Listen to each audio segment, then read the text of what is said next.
வாசி.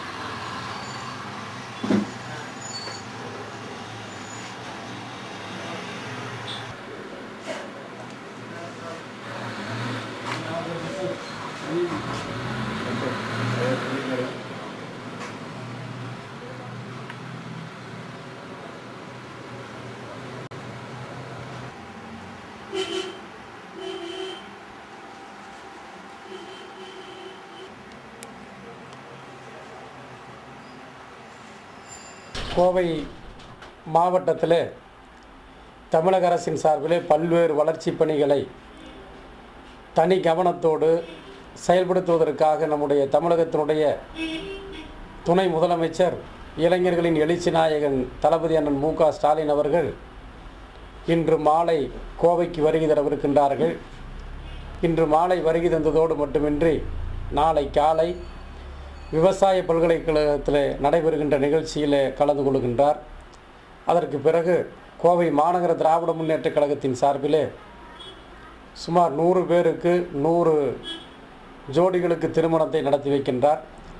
அதற்கடுத்து நாளை மாலை பொள்ளாச்சி ஆழியார் கூட்டு குடிநீர் திட்டம், பேருந்து நிலையம் திறப்பு விழா போன்ற பல்வேறு நிகழ்ச்சிகளிலே நம்முடைய அன்பிற்குரிய துணை முதலமைச்சர் அவர்கள் கலந்து கொண்டு சிறப்பிக்க இருக்கின்றார்கள். நம்முடைய தமிழகத்தினுடைய துணை முதலமைச்சர் அவர்களை கோவை மாநகராட்சி சார்பில் வருக வருக என்று நான் வரவேற்க கடமைப்பட்டிருக்கின்றேன். இன்றைய தினம் தமிழக முதல்வர் முத்தமிழறிஞர் கலைஞர் அவர்களும் தமிழகத்தினுடைய துணை முதலமைச்சர் அன்பிற்குரிய அண்ணன் ஸ்டாலின் அவர்களும் நம்முடைய கோவை மாவட்டத்தினுடைய வளர்ச்சியில் தனி கவனம் செலுத்தி வருகின்றார்கள். குறிப்பாக நம்முடைய கோவை மாநகரம் ஒரு தூய்மையான ஒரு மாநகரமாக இருக்க வேண்டும் என்பதற்காக திடக்கழிவு மேலாண்மை திட்டத்தை செயல்படுத்துவதற்கு 96,50,00,000 ரூபாய் நிதி ஒதுக்கி கொடுத்து அந்த நிதியின் மூலமாக விரிவான திட்டங்கள் தயாரிக்கப்பட்டு டெண்டர்கள் விடப்பட்டு இந்த மாநகரம் முழுவதும் பொதுமக்களிடத்திலே வீடு வீடாக 2 டஸ்ட்பின்களை குப்பை கூடைகளை கொடுத்து மக்கும் குப்பை மக்காத குப்பைகளை தரம் பிரித்து வழங்கிட வேண்டும். அதை போலவே வீதிகளிலே தெருக்களிலே முச்சந்திகளிலே குப்பைகளை கொட்டக்கூடாது என்று மக்களிடத்தில் ஒரு விழிப்புணர்வு ஏற்படுத்துவதற்காக அந்த குப்பை கூடைகளை வழங்கினோம். அது மட்டுமின்றி அதற்குண்டான பல்வேறு பணிகள் இன்றைக்கு மிக வேகமாக நடைபெற்று கொண்டிருக்கிறது. அதையடுத்து கோவை மாநகர மக்களுடைய நீண்டகால கனவு திட்டமாக திகழ்ந்து கொண்டிருக்கின்ற பாதாள சாக்கடை திட்டம். அந்த பாதாள சாக்கடை திட்டத்தை மத்திய மாநில அரசுகள் இந்த மாநகராட்சி பகுதிகளை செயல்படுத்துவதற்கு ஜவஹர்லால் நேரு தேசிய நகர புனரமைப்பு திட்டத்தின் மூலமாக 377 கோடி ரூபாய் நிதி ஒதுக்கி கொடுத்திருக்கின்றார்கள். அந்த நிதியின் மூலமாக 3 இடங்களிலே ட்ரீட்மெண்ட் பிளான் சுத்திகரிப்பு நிலையங்கள் கட்டப்போகின்றோம். உக்கடம் பகுதியில் அந்த சுத்திகரிப்பு நிலையம் கட்டி முடிக்கின்ற தருவாயில் இருக்கிறது. நஞ்சண்டாபுரம் பாதையிலே அந்த சுத்திகரிப்பு நிலையம் கட்டுகின்ற பணிகளை மாநகராட்சி ஈடுபட்டு கொண்டிருந்த நேரத்தில் தற்காலிகமாக அந்த பகுதி மக்கள் ஒரு தடையாணை பெற்றிருக்கின்றார்கள். அதையும் விரைவிலே விலக்கிவிட்டு நீதிமன்றத்தின் மூலமாக உரிய நடவடிக்கை எடுத்து அந்த பணிகள் தொடரும். அதை போலவே ஒண்டிப்புதூர் பகுதியில் சுத்திகரிப்பு நிலையம், இவைகள் தவிர இங்கிருந்து அந்த சாக்கடை நீர்களை எல்லாம் கழிவுநீர் குழாய்கள் மூலமாக எடுத்து செல்வதற்கு 182 கோடி ரூபாய் மதிப்பீட்டில் அந்த பாதாள சாக்கடை கழிவுநீர் குழாய்கள் படிக்கக்கூடிய அந்த பணிகள் மிக மிக இப்பொழுது வேகமாக நடைபெற்று கொண்டிருக்கிறது என்பதையும் இந்த நேரத்தில் தெரிவித்துக் கொள்ள கடமைப்பட்டிருக்கின்றேன். இந்த பாதாள சாக்கடை திட்டப்பணிகள் கட்டுமான பணிகள் சுமார் ஒரு 2-2.5 வருட காலம் நடைபெறும்.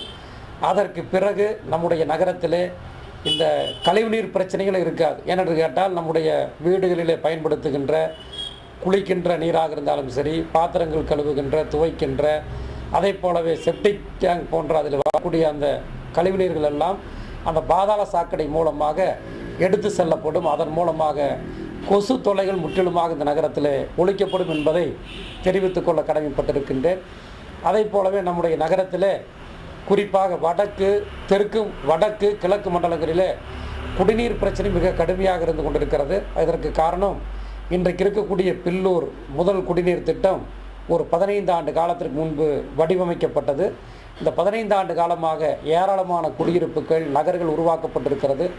இன்னும் சொல்லப்போனால் தமிழக அரசின் சார்பில் அங்கீகாரம் பெறாத வீட்டுமனை பிரிவுகளை அங்கீகாரம் செய்து கொடுத்ததற்கு பிறகு கிட்டத்தட்ட இந்த 3 ஆண்டு காலங்களில், அதாவது 2006ஆம் ஆண்டில் இருந்து 2009ஆம் ஆண்டு வரை கிட்டத்தட்ட 29,000 குடிநீர் புதிய இணைப்புகளை இந்த வடக்கு கிழக்கு மண்டலங்களிலே வழங்கியிருக்கின்றோம். அதன் காரணமாக குடிநீர் தட்டுப்பாடு ஏற்பட்டிருக்கிறது. இப்பொழுது 65 MLT வந்து கொண்டிருக்கிறது. இடையிலே நீர் கசிவின் காரணமாக மின் தடையின் மூலமாக அந்த குடிநீர் குழாய்கள், பில்லூர் குடிநீர் குழாய்கள் உடைபடுகின்ற நேரத்தில் மிகப்பெரிய பிரச்சனைகள் ஏற்பட்டு கொண்டிருக்கிறது. இந்த பிரச்சனையை தீர்ப்பதற்கு மத்திய மாநில அரசுகள் 114 கோடி ரூபாய் நிதி கொடுத்து அந்த நிதியின் மூலமாக விரிவான திட்டங்கள் தயாரிக்கப்பட்டு டெண்டர் நடைமுறைகள் பின்பற்றப்பட்டு கிட்டத்தட்ட ஒரு 6 மாத காலத்திற்கு முன்பு ஒப்பந்ததாரர்களிடத்திலே பணி உத்தரவுகள் வழங்கப்பட்டன. அந்த பணிகள் வேகமாக நடைபெற்று கொண்டிருக்கிறது. பில்லூர் அணைக்கட்டு பகுதியில் இருந்து கிட்டத்தட்ட வீரபாண்டி வரை அந்த குழாய்கள் பதிக்கக்கூடிய பணிகள் நடைபெற்று முடிந்திருக்கிறது. தொடர்ந்து அந்த பணிகள் நடைபெற்று கொண்டிருக்கிறது.